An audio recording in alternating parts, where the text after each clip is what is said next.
Visayas, Mindanao, handa na ba kayo? KB, kilos pronto. KB, kilos pronto. Serbisyong totoo mga boss, ito ang sumbungan ng bayan. Ora mismo, aksyon agad at maaasahan. Sunod-sunod ang kilos sa pagbabalita. Nakatutok ang mata sa problema na nakikita. Lahat ng question ay may solusyon. Sa bawat hinaing katumbas ay aksyon. Kilos pronto. Di ka na magtitiis at mabibigyan ka dito ng resulta mabilis. Dahil ang bitag, walang pinapalagpas. Sa tropang Ben Tulfo, wala kang ligtas. KB, kilos pronto. KB, kilos pronto. Ipaglalaban ng karapatan, problema'y matutugunan. Maraming katanungan dito ay masusolusyonan. Kilos pronto. Kakampi ng masa, humanda ang lahat. Sa bawat abusado, ito na ang katapat. Napakatibay na programa na inyong hinahangad. Walang patumpik-tumpik at kumikilos agad-agad. Kilos pronto. Ang ating sumbungan, madali lapitan at agarang kang matutulungan. Na kahit anong krimen, handa naming harapin. Basta hustisya'y makamit, lahat ay aming gagawin. KB, kilos pronto. KB, kilos pronto. KB, kilos pronto. Okay, magandang hapon Pilipinas. Martes ho ngayon, 6 ng Hunyo. Kumusta ka na, Lex? Erwin, Lex, kumusta kayo? Ay, okay lang. Kayo ho yung mga sumusubaybay ho sa amin sa Ibayong Dagat. Sa pamamagitan ho ng live streaming ho ng aming Facebook page dito sa Kilos Pronto. Huwag ho kayo manawa sa papanood ho sa amin. Kasi hindi lang ho puro ito ho'y OFW. May mga sumbong din ho sa probinsya. Kaya lang, Lex at Tul Erwin, tinatapos natin yung mga volume na dumarating ng mga sumbong sa pamamagitan ng ating Facebook page. Kaya ito'y ginagawa natin na unti-unti ina-unload para doon ho sa ibang naiinip na kami humihingi ng pasensya, iniisa-isa ho namin. At yan ho yung mga darating ho sa mga, ito yung mga susunod na araw, ha? So, by the way, speaking of OFW, mukhang nanganganib yung ating mga kababayan sa Qatar. Bakit? Dahil nga nagkaroon ng pag-atras ng diplomatic relationship sa Saudi Arabia. At ilang pa mga bansa sa Middle East, sa Qatar. Dahil nga, parang sinasabi ng Saudi Arabia, ito daw Qatar, mukhang tumutulong daw sa ISIS. Patay!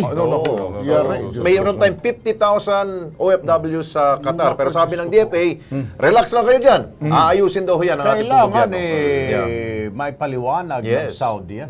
Tama. Hindi ka lang ebidensya. Yun malaking balita. Kung kayo ho'y nanonood ho sa amin, Facebook page ho namin sa Kilos Pronto, kung kayo ho'y nasa Qatar, relax lang ho. Relax lang. May ginagawa naman ho ating pamahalaan dyan. Okay? So wag ho kayo magpapanik. Ito ang investigahan serbisyo publiko, umpisa na. Pinay sa Kuwait, nasadlak sa malupit na amo.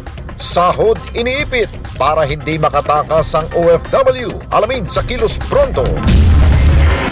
OFW sa Saudi, minanyak ng amo, bitin sa sweldo, muntik pang gahasay ng among aramo. Alamin sa Kilos Pronto. Babala sa publiko, mag-ingat sa recruiter na ito. Bukod sa drobo, talamak pa naman luloko. Alamin sa Kilos Pronto. At mga anak ng senior citizen sa Cainta, nagre-reklamo. Hospital bill ng kanilang ina, ayaw akuin ng nakabangga. Alamin sa Kilos Pronto. Sumbungan, imbestigahan at balitaan. Kilos Pronto, umpisa na! Ito ho'y sumbong Pramdi. Probinsya ba ho to? Natugunan ho natin ang sumbong ho na ipinauso sa Bitag Live Facebook page. Tubig na sinusupply ho sa isang subdivision sa Mariveles, Bataan. Abay, kulay kape. Libre kape? Kulay kape. Kulay kape. Hindi. Kulay kape ang tubig. Nakikita ka na ba ng tubig? Brown. Brown or may team na. Na parang may gatas, kulay kape. Developer nakakasakop sa problema. Patay mali siya sa reklamo. Eto, detalye, panoorin.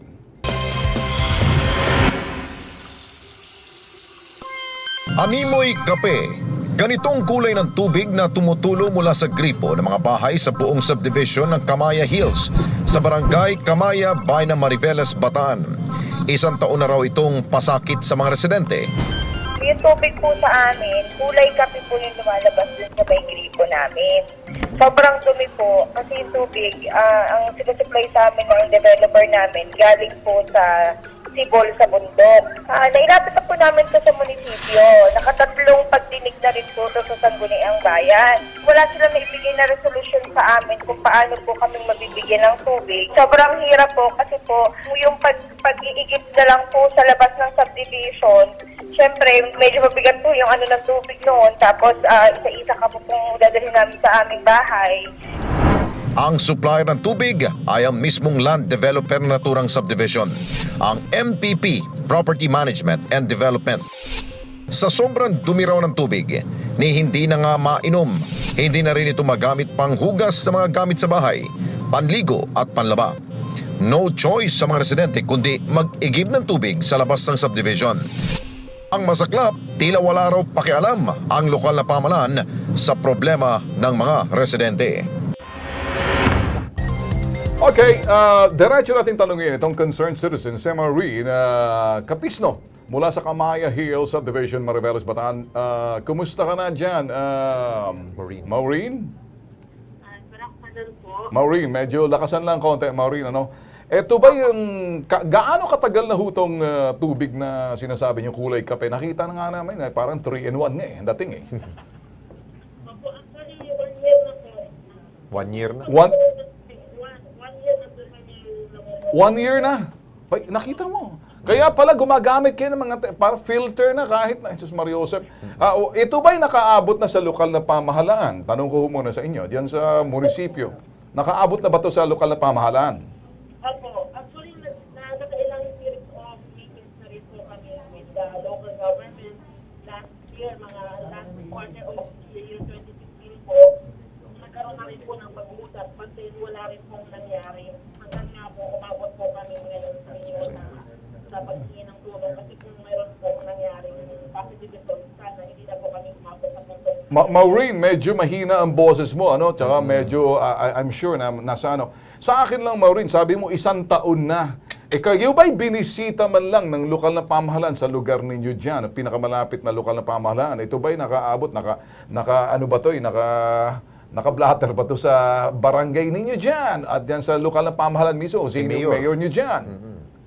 Opo, naka-inform naman po yun. Well-informed naman po sila. Anong sinasabi lang magagawa nila rito? Dahil concerned din niya kahit sa loob kayo ng subdivision, pero kung ganyan, nanganganib na hong kalusugan ninyo, dapat meron ho silang sinasabi rito na kahit na paano tawagan ang, ito ho yung, kung sino man yung in charge niya sa tubig ninyo, ganun bang ginawa? Actually, ang una pong naging solution po nila muna sa amin, nung pong hinitog solution, sila po yung nagpangiran sa amin ng fire truck. Fire truck na lang, parang nag-ration na lang.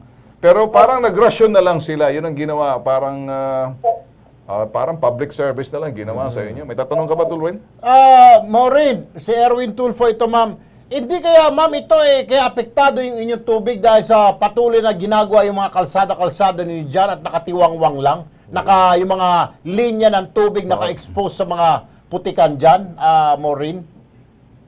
Ano po? Di ba may ginagawa yung kalsada dyan, papunta doon sa Kamaya, ginagawa yung kalsada dyan, hanggang ngayon hindi pa natatapos, hindi kaya tinamaan yung mga tubo at pumapasok dyan itong kulay kape na tubig? Actually po, yung tubig po na yun na nanggaling po, is din po sana ng sitwasyon nila. Pansamantala, ito-connect lang po muna kami doon po sa isang sibol. Pero yung pong original na ay po namin tubig tala, ang source po talaga is yung sa tangke po mismo ng subdivision. So yun nga po, ang sabi sa amin, mayroon lang pong problema sa gate valve. Isang taon pa rin po yung problema. So doon na nga po lumabas, talagang hindi na kayang supplyan mismo ng water. Alright, sige. Source namin sa loob mismo ng subdivision. Alright. So, Maureen, medyo mahina ang dating mo. Sinusubukan namin. Parang nahihirapan kami intindihin yung sinasabi. Walang galang lang. Ano? Nilapitan niyo ho bang gobernador dito, yung governor's office, para medyo makatulong kahit paano, mamagitan man lang sa inyo dyan? Nasubukan niyo ba? Yun po yung huli naming resource na, yun po yung usapan na... Nakalapit na ho ba kayo? O hindi pa? Hindi pa po. Okay, diyan ka lang muna ha. Diyan ka lang muna. Kausapin natin ngayon Secretary ni Governor Albert Garcia ng Bataan sa linyang telepono si Helen Escudero Ma'am, magandang hapon po sa inyo. Magandang hapon po, sir. Okay, live ho tayo sa PTV4. Kasama natin si Erwin Tulfo, si Alex Santos. Ito ho yung Kilos Prontong Public Service Program. Ma'am, may matutulong ho ba tayo rito sa isang subdivision ho rito na yung tubig ho nila ay kulay kape? Baka magawan ho ni gobernador na at mamagitan na ho dahil sa anumang kadahilan, baka medyo nagbibingi-bingihan ho yung developer na siyang hong may talagang may sakop ho rito pagdating sa mga rasyon sa tubig. Meron ho bang magagawa ang inyong tanggapan, ma'am? Kung sa mga lumalapit naman po sa tanggapan po ni Governor, tinutulungan po naman nila yung mga karaingan po ng mga constituent po natin. Kami na ho mismo, ma'am. About po dyan, kami na ho mismo, bilisan lang ho natin. Kami na ho mismo lalapit sa inyo sa pamamagitan ho ng public service program na Kilos Pronto. Pwede po naman po silang lumapit dito sa tanggapan po ni Governor Abet po. Pero kanina po na may nakausap ko po yung isa po sa tao po ninyo, Sir Jun po. Nakausap ko po si Mayor Ace po. Kanina lang. Okay. So binanggit ko nga po sa kanya yung karaingan po ng mga constituent niya. Ngayon nabanggit niya po sa akin na yun nga daw po ang problema doon sa developer po yata ang may problema po dyan. Okay. So kinausap niya po ngayon. Actually pinakita niya rin po sa akin na yung mga text po nila. Saka po yung pagkausap niya po doon dahil nga po si Mayor, syempre na gusto niya rin po matulungan itong yung mga tao pong may problema. May magagawa ho ba, ma'am, yung ma'am? May magagawa ho ba talaga rito na medyo parang maiba naman ng konti? Tulong-tulong na ho si Mayor at ang tanggapan ho ng gobernador. Siguro po maganda po, babanggitin ko po ito kay Go po. Yes, ma'am. Yes. Ngayon po kasi may nagmi-meeting lang po sila. Alright. Ongoing po Patawag niyo ho yung developer. Kakausapin po si Go, ipaparating ko. Kasama po yung kay si Mayor po ng Mariveles. Siguro po, inimit na lang po, kasama po sila. Alright, ma'am, inaasahan ho namin, ma'am, na magagawan ho ng tanggapan ho ng gobernador, ganoon ng mayor, kasi para naman, maobliga na ho, tapos mamagitan na lang ho, patawag na lang ho yung developer, nang sa ganun ho, hindi na ho parang ito'y maging kalbaryo ang buhay ng mga constituent natin. Siguro po yung developer, sila po, at saka po si Gob, at ang mayor po ng Mariveles. Alright. Kami ho, iaasa, ma'am, tatawagan ho namin kayo sa mga susunod na araw. Maraming salamat po, ma'am. Okay po. Alright. Alam mo, Ben, yung sabi niya na kailangan mag-file pa ng complaint, ang tagal nun. Di ba? Pero dapat Tito Lex Tolben, ang makastigo rito, malatigo itong MPP. Yung developer talaga. Sila yung may kasalanan dyan, Tolben. Ay, sa totoo lang, totoo yung sinasabi mo. Kaya lang, dito sa parting to, iba yung kapangyarihan ng gobernador sa lugar at yung mayor sa lugar. Nabibigyan ka ng warning, lalo na ngayon. Kung kayong mga kumag na nasa MPP, Property Management Development, nakaabot na kayo sa amin, linisin nyo ng taenga ninyo, kumilos na kayo, baka maipot kayo sa mga saluwal sa susunod na mga hakbang na gagawin namin. Nilantad na namin kayo rito, ha? Hindi karangalan ang matawagan ng pansin dito sa Kilos Pronto, serbisyo publikong seryoso ho kami rito. Tubig ho, importante ho yan sa ating mga kababayan. Dito naman tayo, mga ka-KP, Oktubre pa lamang ho noong taong 2016, abay tinutulungan na ho po natin dito po sa aming programa, mga sumbong po ng mga OFW na inilalapit po sa Kilos Pronto. Galing man po yan sa social media o walk-in complainant, hindi namin po binibitawan ang kanila po mga kaso. Para bigyan ho kayo ng mabilisang update sa iba't ibang uri ho ng kanila po mga problema o reklamo, panurin po natin ito.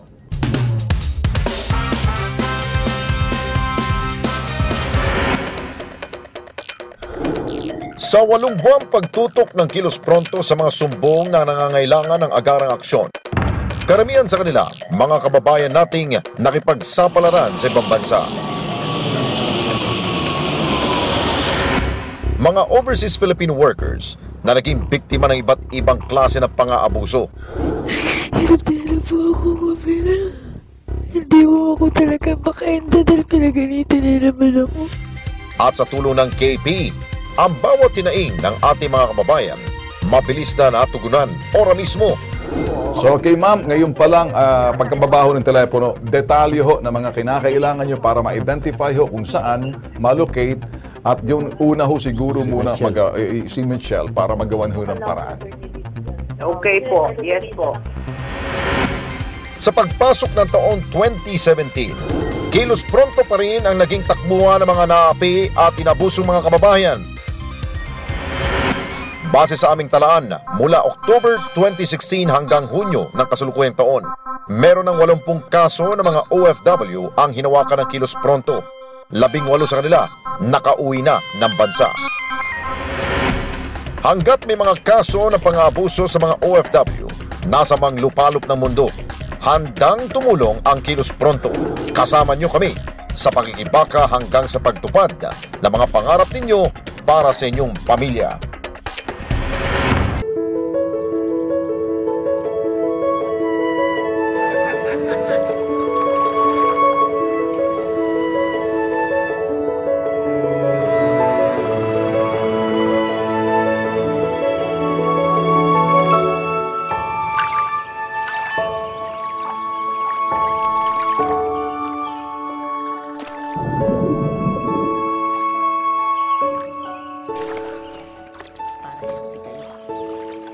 The fish are eating. So should you, anak.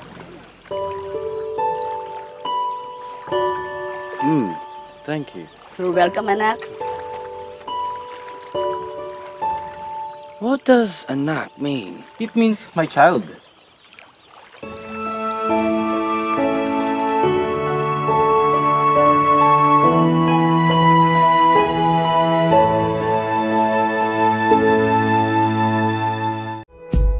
Sa King's Herbal, na mild stroke ako. Ngayon nakain ako ng herbal. Yun, napakalaking ginawa sa akin. Hindi po normal yung creatinine. Maraming din pagbabago. Malaki po kasi yung sinigla ng katawan ko. Sinunod-sunod yung test ko, doon ako nag-positive sa bone marrow cancer. Nung na-try ko yung supplement na King's Herbal, naging normal lahat. Mga simple at totoong tao. Ilan lamang sila sa mga umigi, nabigyan ng lunas sa kanilang karamdaman.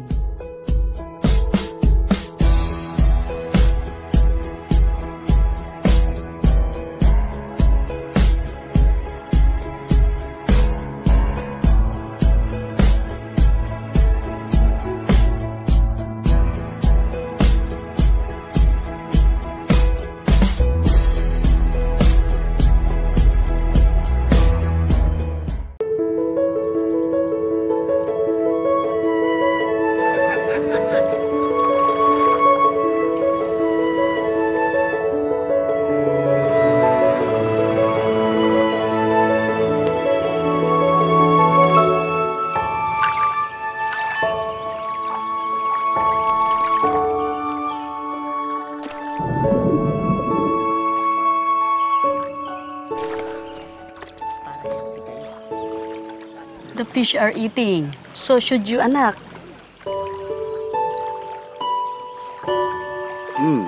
Thank you. You're welcome, anak. What does anak mean? It means my child.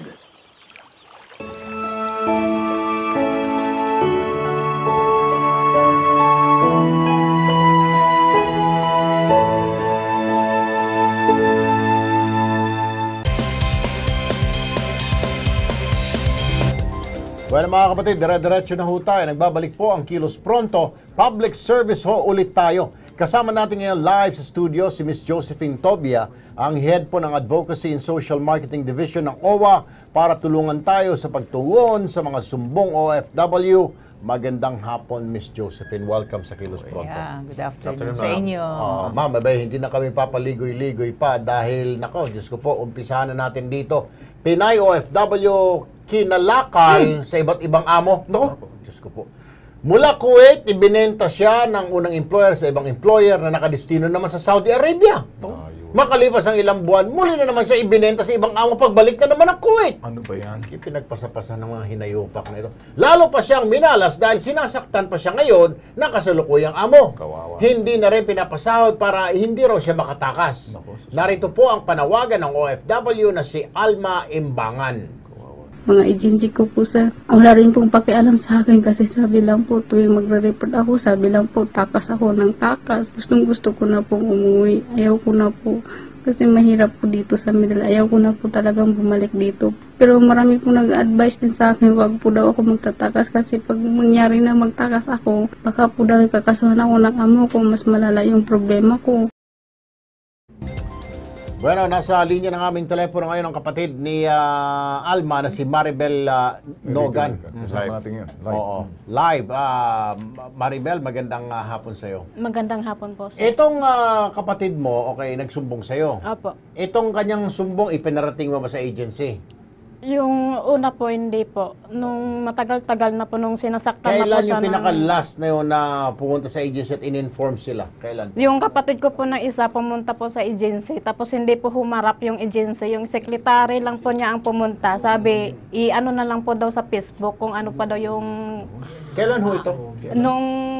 Nung nakaraang linggo po, sir. Hindi ko lang po matandaan kung so, mga magdadalawang linggo na? Oho. Tapos nung Webes po, bago ho tumawag yung staff nyo, tumawag na po yung staff nyo, tapos tinawagan ko ho yung agency na sabi ko, ano problema, ano na po plano nyo sa kapatid ko? Sabi ko ganyan. Sabi nila, gagawa naman po daw sila ng paraan kasi yung kapatid ko tumatawag po daw ng uwa ng Kuwait.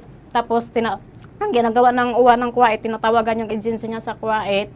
Tapos ang gagawin ng agency na sa Kuwait, tinatawagan yung kapatid ko. Pero ang advice po nila, papatatakasin po yung kapatid ko. Tapos yun po sabi ko sa kapatid ko, na wag po siyang tatakas kasi delikado po. Mukhang mali yata yan, sandali lang ha. Para sa issue nga, nasa linya ng telepono si Gina Cardillo, recruitment staff ng OTG, International Placement Agency. Magandang hapon sa iyo, Gina. Hello, magandang hapon po. Alright, nakarating na siguro sa inyong reklamo, narinig mo siguro, kayo nagmo-monitor, itong kapatid na si Alma narito, yung inyo pinadala doon sa Kuwait na ibinenta, akala mo hayop na pinagpasapasahan. Anong plano rito ngayon? Kasi gumawa naman po ng paraan yung agency na makauwi siya. Ang hinintay lang po ng agency, yung desisyon ng aplikante kasi gusto ng agency na i-rescue siya sa bahay ng employer niya, pero ang aplikante ang ayaw kasi pag-isipan sa niya. Oy, makinig ka nga, babae ka. Hoy, kaya bakit tatawag sa kung ayaw nyo pa-rescue? Ano yung buwang? Huwag mo nga kami paikot-ikotin, Gina. Sandali lang ha, sandali ha. May tatapat ako sa kalukuhan mo eh. Narito sa aming tanggapan, makinig ka ha. Si Ma'am Josephine Tobia ng OWA. Ma'am, pwede ba yun? Tinuturuan pa lang, tumakas daw yung pag nahuli ng pulis, Diyos ko po, makukulong. Tama po ba yun, Ma'am Josephine? Definitely hindi. Obviously, kaya pinapatakas yan para kumita sila, di ba? Na sinalaysay ng worker na every time na lumayas siya, merong kapalit na bayad. So, parang binibenta, quote-unquote. Anyway, Gina, ano bang pinagpapayo niyo doon sa mga workers ninyo? Kasama nung... Oy, Gina! Ano yun? Gina! Hello? Sino yung kausap mo dyan? Kausapin mo kami, huwag ka muna kinakausap ka namin, kumakausap ka ng mga bagong aplikante dyan, anak ng baka, hindi pa nasolusyonan itong unang problema. Kausapin mo muna kami, anong tinatanong ka, anong plano ninyo? Sabi ng OWA, si Miss Gina, Miss Tobia, nandito ngayon, ng OWA. Gina, dapat sabihan nyo yung FRA ninyo na i-rescue. Pag sinabing rescue, alisin siya sa pinagtatrabahuhan. Hindi yung hinihintay nyo tumawag na nga at nag-report na sa inyo eh. Paalisin nyo na dyan sa kinalalagyan niya. At huwag nyong patatakasin kayo mismo ng partner mo sa abroad ang mag-alis sa kanya doon, sa kanyang pinapasukan. Gina? Narinig mo? Hello? Opo. Opo. Anong narinig mo? Ganito po sir, para maniwala po kayo, ano po kami na conversation po ng may Alma Imbangan at saka yung staff doon sa agency sa Kuwait. Ito po sir, iparinig po namin. Para malaman nyo talaga kung sino yung kasi gusto ng agency na i-rescue siya, pero siya ang nagdadalawang isip. Sandali lang, Gina. Talagang napakasaksakan ng tigas ng ulo mo. Bakit tatawag yung tao na yun magpaparescue kung ayaw niya namang magparescue? Sige nga. Ma'am, sandali lang, magulo kang kausap. Diyan ka lang muna sa tabi. Ma'am Josephine, may magagawa ba tayo? Well, matigas ang ulo nitong agency na ito. Patatawag na lang natin yung recruitment OTG International Placement. Gina, ako may tanong sa iyo. Sino bang demonyong bumubulong sa iyo na parang sasabihin mo, kung anong sasabihin mo, para kang parot? Sino ba yung demonyo dyan na narinig naming demonyo yung nagsasalita riyan? Na parang tinuturuan ka na para kang ungas na hindi mo alam sasabihin mo, para kang parot. Coach, sige nga. Coach. Sino ang coach mo na yan na coach ba ng, anong coach yan? NBA ba yan? Patigilin mo nga yung putok sa buho na yung animal na yan na masyadong maingay. Naririnig namin. Patigilin mo yan. Ibaba mo yung telepono kung sino nagsasalita sa'yo, sampalin mo sa mukha yan. Kaya ikaw makinig ka. Narinig mo ba sinasabi ni Josephine Tobia ng OWA? Opo. Narinig mo ba? Talagang narinig mo? Pinakikinggan mo ba sinasabi? Iba yung naririnig lang, iba yung pinakikinggan mo. Pinakikinggan mo ba sinasabi ni Vice Josephine Tobia? Hindi po klaro, sir, kasi ang hina kasi ng boses. Sige, mag-report ka na lang sa OWA bukas. Report! Narinig mo? Sige po. Mag-report ka sa OWA kasama yung amo Demonya. mo. Hanapin mo si Miss Josephine Tobia. Yan. Para maibalik na yung OFW.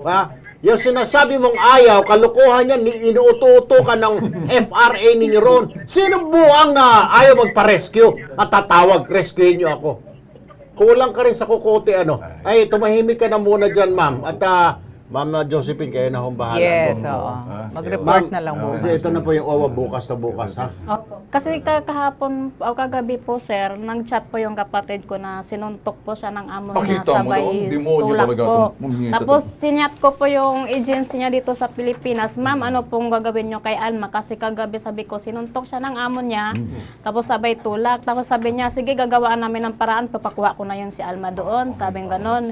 Di kaninang umaga, sinyat ko ulit, ma'am, ano po ng balita nyo kung nakuha nyo na. Sige, ma'am. Yung sabi po ng kapatid, yung sabi po ng agency, yung sabi po ng kapatid, Ma'am, okay na. Okay. Ipapatawag na yan. Period, ma'am. Huwag mo nang gayahin yung putok sa buong kausap natin. Ginagaya mo yun. Diretso na tayo dito sa OWA. sige po, ma'am. Ma'am Josephine, relax. bukas ng umaga, ha? Si Ma'am Josephine Tobia na ng Hindi OWA. na po ako pupunta, yung agency na lang po. Ay, papatawag yung agency. Paano, ma'am? Yes, tatawagan namin. Tatawagan namin. I-update ka. Tsaka sinabihan na natin siya. Dapat pumunta siya. Naku, Ma'am Josephine, salamat po ulit, ma'am. Ha? Anytime. Pasensya na kayo, na-preempt tayo ng speech ni Pangulo. Okay lang yan. Sanay naman tayo dyan. Sige. No problem. Daming tigas ulong agency talaga. Ay, naku, maraming kuhan. Ay, naku, Mario Joseph naman. Sige. Saksakan Sige, ng... Lex. Diyan na. Ano to? Si Alex. Ayan. Papasukin. Sige. Ito, panloloko at anomalya naman po ang ilalantad natin ngayon po sa Kilos Pronto. Estilo ng isang illegal recruiter. Nasa Facebook, namamayagpag. Ating pong ilalantad. Sina J. Lord Tevez, Rizaldi Gavanes, Ami Pahe at Jenjen de Guzman, mga biktima raw ho sila ng illegal recruitment. Na ang pangalan ng recruiter na ito ay si Rubilin Chavez Pasno. Nakilala lang ho nila ito, si Rubilin sa Facebook. Maging ang mga kasabwat nito na sina Kenneth Ramilo, Catherine Ventic at Eileen Atienza. Inalok sila ng trabaho sa Bahrain bilang cleaner sa hotel. Sa kagustuhan kumita ng malaking halaga, nahulog sila ho sa mabulaklak pong alok at pangako nitong recruiter na ito. Nakapagbigay na sila na may git 10,000 piso bawat isa sa kanila para sa processing po ng mga dokumento. Ang ending, hindi sila nakaalis dahil nandito sila ngayon po kasama natin sa studio. Magandang hapon po sa inyong lahat. Magandang hapon din po. Okay. Paano ba ninyo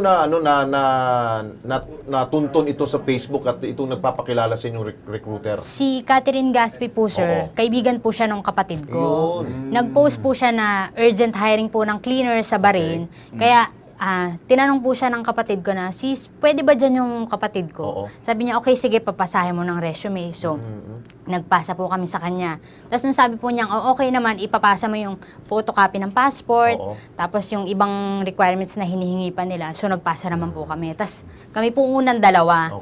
Tapos, nung sabi niya, okay na, antayin niyo yung tawag, kasi may tatawag sa inyo para magpa-medical na nga daw po. So, siguro, 1 week lang mahigit, nag-chat po sa akin si Catherine, sabi niya, Ami, i-add mo si Kenneth Ramilo sa Facebook. Sabi ko, sino po siya? Sabi niya, siya yung sabihin mo sa kanya, applicant ka, siya yung magpa-process. Hindi pa. May isang, Opo, yung Kenneth. May siya yung magpa-process ng papers nga daw po. Tapos inad ko na po siya, tapos tinawagan na po kami na for medical na nga daw po. So maghanda daw po kami ng 3,750 para sa medical. Nung may pera na po kami, sinabihan po sa akin ni Ruby kung ready na daw po magpa-medical. Sabi ko, opo, ready na po, may pera na. So nauna po ako magpa-medical. Ang sasama po sana sa akin sa medical, si Kenneth Ramilo. Kaya nga lang po, parang nagkasagutan po kami sa cellphone kasi nga, ang gusto niyang mangyari, siguro mga 5 a.m., nasa clinic na siya, ang gusto niya, dapat nandun na ako. Sabi ko, kung ganun po sir, kasi malayo pa yung panggagalingan ko, hindi na lang po ako tutuloy, sabi kong ganun sa kanya. So, para maigsin na lang ho nating kwento dito, talagang ho na biktima ho talaga nito. Magkano nakuha sa inyong pera? Sa akin po, 9,450 lahat-lahat na po. 9,450. Okay. Sa inyo, same kayo lahat? Pero lang po dun sa isang kasama ko kasi pinabayaran po yung tattoo niya. Okay, so ibig sabihin itong recruiter na ito, never ito nakapaalis ng tao, ng kababayan natin? Hindi, nagpapaalis pa po siya sir hanggang ngayon. Yun po yung pinagmamalaki niya sa amin na may naibalik po siyang 15,000 sa amin sir. Pinagmamalaki pa niya na naibalik niya yung 15,000 na yun sa amin kasi nagbayad na daw po yung mga papalit sa amin. Okay, para bigyan tayo ng solusyon, hingi tayo ng tulong sa Philippine National Police. Nasa linya po si Chief Superintendent Junardo Carlos. Ito, galit na galit ito sa mga illegal recruiter. Spokesperson din po siya ng PNP. General Carlos, magandang hapon po. Si Alex Santos po. Kasama ko po si Ben Tulfo at si Erwin Tulfo. Kilos pronto po ito, sir. General? Yes, Sir Alex, Sir Ben, Sir Rafi, magandang hapon mula po kay Chief General De La Rosa. Opo, General, ano pong pwede ho nating advice po dito sa mga naging biktima ho ng illegal recruitment po? Ano pong pwede ho nating gawin po, sir? Well, ang pinakamaganda po niyan ay magsampa po sila ng kaso laban sa mga personalidad na nanloko sa kanila. Ang gagawin po natin ay kung sila ay i-connect po natin sila sa CIDG para makuna ng salaysay at ma-prepare po yung charge sheet o yung reklamo. Dahil kilala naman ho nila yung suspect at marami po itong kasabwat. Pwede ba ho kagad maimbitahan kagad ito para at least makuha natin? Baka sumibat pa ito, sir. Yes, ang importante ho dyan ay yung basihan na yung reklamo po nila. At kapag yan po ay ma-actionan na po ng CIDG, it's definitely actionan po yan. Okay. So sa CIDG po sila pupunta, sir. Sasamahan ho namin sila, sir, para at least ma-document natin. Dito po muna sa PIO and then we will PIO muna. Endorse sa CIDG. Okay. Kasi kailangan ma-establish ng CIDG yung violation of law. At yung kanilang complaint. Yung po yung kukunin yung salaysay po nila. Okay. With that, sir, thank you so much po sa inyong tulong. Pansamantala, kami po yung nagpapasalamat, sir. Thank you, sir. Maraming salamat po. Mabuhay po kayo. Thank you. General Carlos po yan ng PNP. Siguro, Lex, matutulungan namin kayo sa pamamagitan ng pagsama sa inyo. Sa Campo Crame, doon sinasabi, PIO muna. PIO muna para i-endorse ni General Carlos. Okay? Para mabigyan ng warrant yung putok sa buho na yan. Tingnan natin. Okay naman sa inyo yan. Laki nang nawala sa inyo. Almost 1 million? Hindi naman po. 9,000 each po sa amin. 9,000. Okay. Ganun talaga. Para matigil na ho yung kanilang kalukuhan. Diba? Okay. Thank you, sir. Ikaw, Wen, may sasabihin ka ba? Wala na. Ako naman, pasensya na ho kayo. Parang galit ako kanina. Gustong tapyasin ang dila nung kulokoy na nakikipag... May bumubulang demonyo. May coaching eh. Oo nga. Parang ito sasabihin mo, ito sasabihin mo. Daldal ng daldal. Kaya hindi nakikinig sa atin. Dahil may kinakausap pala. Yan naman pala eh. Ikaw, Lex, may sasabihin ka? Susunod na ho ang PTV News. Ayun! Sakto. Dahil higit sa sumbungan, investiga at isyong kailangan solusyonan, ang serbisyo pampubliko dapat kilos pronto!